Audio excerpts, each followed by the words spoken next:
Cheide!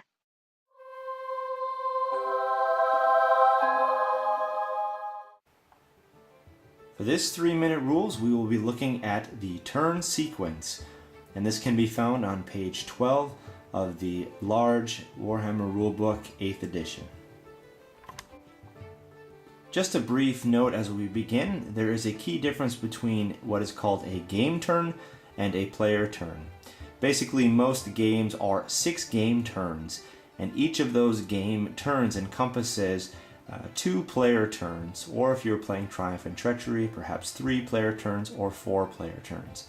What I would like to do here in this video is to focus in on one specific player turn and the 4 different phases that are involved in that. Let's look at each of the phases one at a time. The first phase is the movement phase, and there are 4 sub-phases. 1, start of the turn. 2, charges. 3, compulsory moves. And 4, remaining moves. The second phase is the magic phase. This is where you roll for the winds of magic, and you follow these steps as you go through this phase. 1, you cast. 2, dispel. 3, spell resolution. And 4, next spell. Third is the shooting phase. What you'll do here is work through each unit that wishes to shoot one by one, and we'll follow these steps. 1, nominate the unit to shoot. 2, choose a target. 3, roll to hit.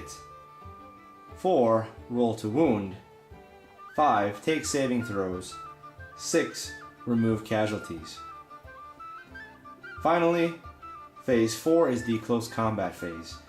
And this is where you decide which order you want to resolve your close combats, and we follow these steps. 1, fight a round of close combat. 2, calculate close combat results.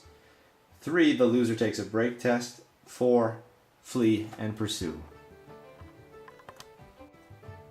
In future 3-minute rules, we will be looking at each of these phases in turn and breaking them down and looking at their sub-phases as well. Thank you for joining us with this brief introduction here to the player turn and the turn sequence. This has been Grey Army Gaming, where Grey can always play.